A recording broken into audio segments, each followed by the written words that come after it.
Всем привет! Вы на канале Польза.нет Live. Меня зовут Саня, и здесь только подробные обзоры и долгие стримы в принципе. Сейчас вы видите съемку на iPhone 14 Pro Max на основной модуль в штатной программе 4К 60 FPS. Таким же образом Ctrl-C, Ctrl-V, как вы сейчас видите, я тестировал большое количество смартфонов. Для примера, я тестировал также одним кадром вчера буквально Realme GT 5.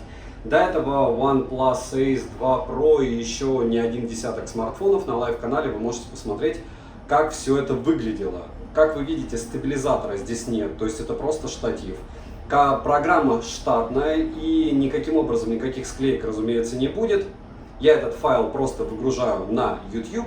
А сейчас я вам расскажу, почему я о iPhone все-таки через год использования, а вчера я оплатил по предзаказу 15, 15 Pro и 15 Pro Max. 22 числа получу. И вот за неделю до этого я решил все-таки сделать обзор. Первое, потому что есть у нас схема. Схема заключается в том, что я благополучно таким образом, одним кадром, тестирую, как устройство может работать, отрабатывать микрофон. Микрофоны на яблоке не лучше. И автофокус, и будет ли он сбрасывать яркость. Как он будет работать против света. Вот сейчас я вижу, что все плохо. Но сходу, смотрите, в течение года основной канал Польза.нет, 405, по-моему, тысяч подписчиков у нас уже. Я там снимаю обзоры. Снимаются обзоры в 90% случаев, вот все кадры, это на iPhone, конкретно на этот iPhone. И начать я хочу с чего? Если, и не если, а я хочу, чтобы этот обзор был полезен. Сейчас я настрою. Первое. Я его ношу без чехла, как советовали миллионные блогеры, где-то месяца 4 последние. И какое у него состояние, можете посмотреть в моем телеграм-канале личном. Почему, какое состояние я делаю на этом акцент? Он выглядит сейчас, то есть он настолько поцарапан и настолько убого выглядит, как будто я его нашел на улице, и его пинали месяца 4 как раз. Он у меня падал, у меня поцарапан экран, у меня поцарапаны камеры, у меня поцарапана полностью его рамка металлическая. И я не советую вам носить смартфоны без чехла. Их можно носить только в двух случаях. Первое. Это если у тебя есть возможность в любой момент купить новый, потому что этот поцарапался. И второе, если тебе все равно, что он у тебя поцарапан. Потому что поцарапан он будет однозначно. Сейчас у меня вот iPhone 13 Pro Max для примера. Я его носил в УАГшном чехле.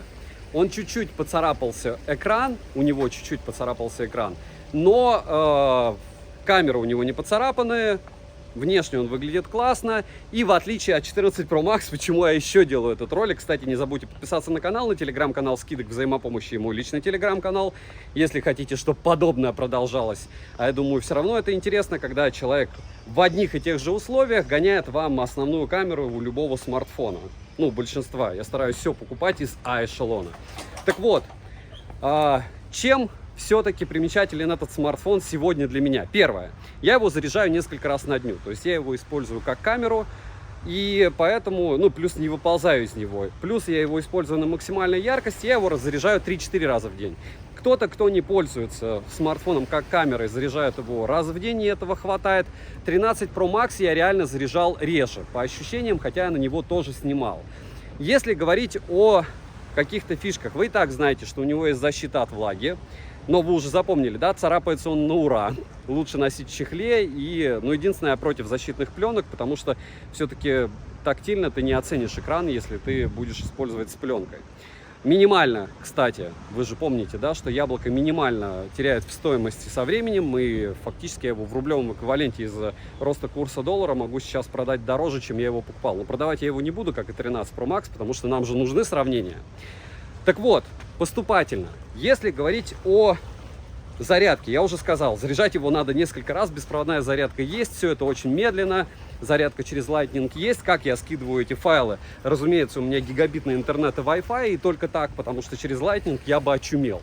И за счет этого подсъем как-то оказывается у меня, я на Google Диск выгружаю, и потом уже, соответственно, все это дело монтируется. То есть запомнили, заряжать надо часто. Почему еще надо часто заряжать конкретно мне? Я люблю большую яркость. И здесь 1.3 люкса люксометром это дело выдает свободно, без изменений. И Я таких флагманов ни у кого не встречал. То есть для меня яркость критична. Я без яркости в прямом смысле не могу. Я не говорю о пиковой яркости, я говорю просто о максимальной яркости. Она у вас лупит спокойно, вот эти 1,3 люкса, и вам за глаза. 1,1 люкс, для примера, я все время сравниваю с iPhone 13 Pro Max. И со временем эта яркость никуда не делась. Если говорить о играх, у 13 Pro Max, 14 Pro Max, 14 Pro, 14 Plus, все у меня в руках, в прямом смысле. Так вот, в играх они ведут себя хаотично. Он может сбрасывать яркость, он может не сбрасывать яркость. Нормально он стримить в Твиче не способен, хотя, опять же, вот его я еще не гонял для вас, я гонял его для себя, все равно там какой-то хаос. И если напишите, кстати, погоняю так же, как гоняют другие смартфоны, я захожу через Twitch в свой аккаунт, включаю стриминг, и после этого захожу в игру. Но у яблок нельзя заходить после этого в игру, то есть тебе при любом раскладе нужно делать склейку. Если говорить о синтетике, 1 миллион баллов в Antutu не отражает реально его мощи. Почему? Потому что это дело, во-первых, обладает ProRes качеством, которое я уже, кстати, выгружал.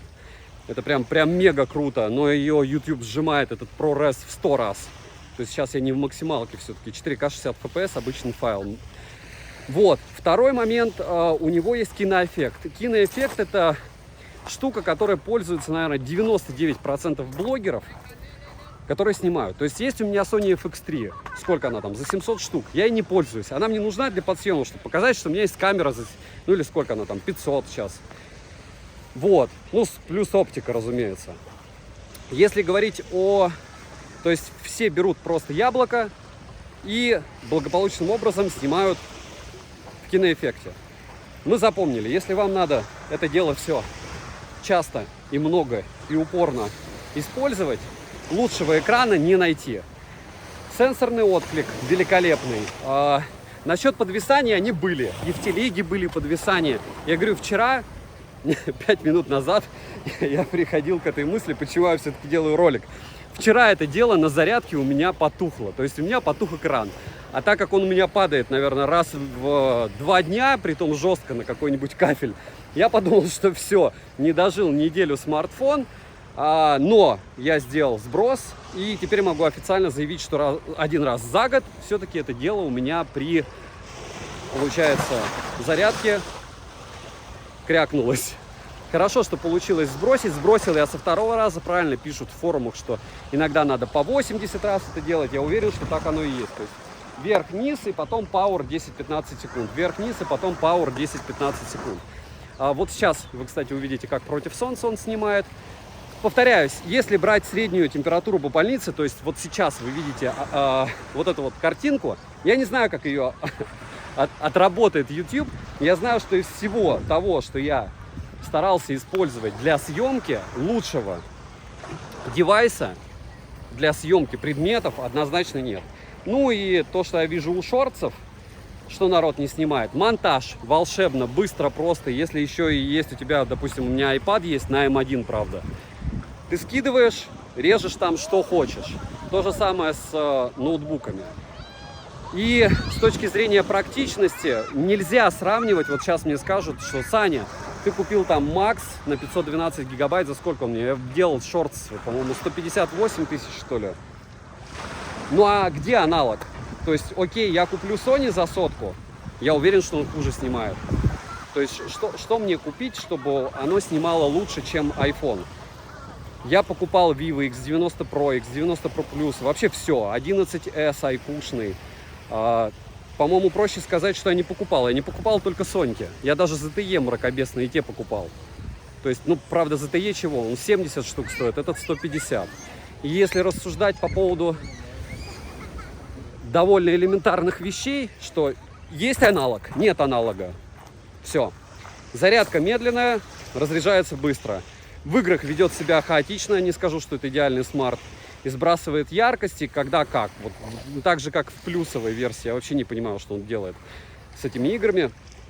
Если ты не на максимальной яркости играешь, там все хорошо. Но еще раз повторяю, что я использую смартфон на максимальной яркости. Если говорить о сторонних программах, смотрите, в чем плюс яблока.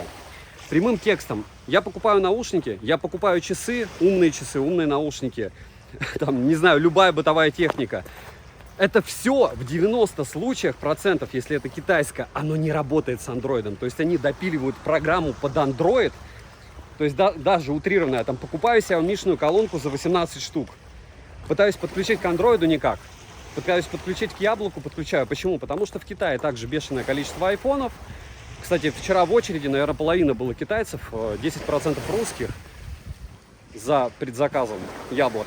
Очень странно, потому что в Китае двухсимочные айфоны. И еще раз повторяю, что если вы будете приобретать когда-то себе смартфон, двухсимочные физические айфоны, они, конечно, круче. У тебя 2 симки туда запихиваются и все. И я из тех людей, которые считают, что вот эта вот штука, что вот они специально, благополучным образом, китайцы для себя выбирают лучшие экраны и т.д. и т.п. Мне кажется, контроль качества там чуть-чуть выше, потому что китайский рынок для яблок, он важен. Людей много, денег много, и там лицом в грязь упасть совсем печально. Тем более они там же и собирают. Может быть, это мои домыслы, и вполне возможно, что вот эти конспирологические теории, они не верны. Если говорить о... Почему я говорю все время о экране? Потому что есть экран и есть съемка для меня. Все остальные фишки из разряда перекидывания файлов между яблочными устройствами, это круто. Но я не использую MacBook. То есть у меня, у Игоря, у оператора, есть мой MacBook, он там фотографии редактирует. Все. То есть, может быть, он что-то еще там делает, но монтаж идет на винде. Я монтирую только шорты, прямо так же в телефоне. Но особой разницы в шортах у меня, может, у меня эффектов не особо много. Я не вижу, хотя большинство людей видит. В целом, вот смотрите, если говорить об этом смарте, уже наговорил на 12 минут. Кратко сказать не получилось. Почему? Потому что это мой телефон. Я с ним хожу. Если бы у меня не было денег и мне надо было бы снимать, я бы купил бы iPhone 12 или 13 именно для съемки, для YouTube. Если говорить о связи, он ловит лучше Tecno. Мне вот эта вот штука убила, когда третий эшелон вспоминали, а я их покупал и ходил с Realme C53, ну это бюджетный смарт, и вот с айфонами разными. И там, где Tecno не ловил, эти смартфоны ловили. И, в принципе, на этом для меня заканчивается вот эта вот суперлегенда, что они там ловят там, где не ловят. Если говорить о Wi-Fi и всех других сетках, все работает стабильно. Повторяюсь, подвисания все равно бывают. Очень редко, но бывают.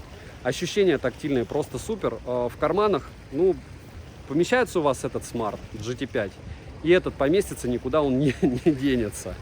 А направленный микрофон здесь, к слову, работает не лучше, чем на некоторых андроидах не направленные микрофоны. Насчет утопления, напоминаю, что 14 Pro, когда я iPhone покупал и топил в первый же день, он у меня окирпичился, потом ему понадобилось разбирать, отключать аккумулятор и подключать. Это частность, мне написали, что такое вообще супер редко бывает, но вот у меня так и было. И сейчас я, когда 15 Pro, 15 Pro Max 22 заберу, я тоже для вас их буду топить. Или не буду, напишите. Но я думаю, что буду. Я думаю, что вам будет интересно. По поводу программ. Лучше всего снимать здесь в Mimo. Это DJI-ная программа специально для стабилизатора.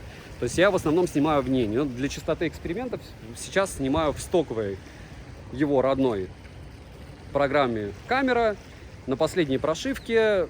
Обзор, возможно, я на него сделаю, но у меня такое смутное ощущение, что я сделаю уже на него обзор уже после того, как я получу 15, 15 Pro и 15 Pro Max. Не вижу особого смысла рассказывать об этом устройстве, просто многие блогеры ходят с одними типами устройств, с другими типами устройств. Я ходил с Huawei до упора, пока они благополучно, хотя автофокус у них был хуже, пока они не отрубили гуглы.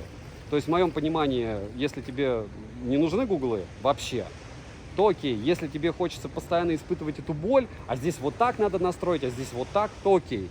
Если говорить о конкретном использовании в России яблока, понятно, что там 50% функций не используются, но я бы ими не пользовался. Вот есть у меня, допустим, вот эти Ultimate, я туда даже eSIM не перевожу, поэтому обзоры не делал.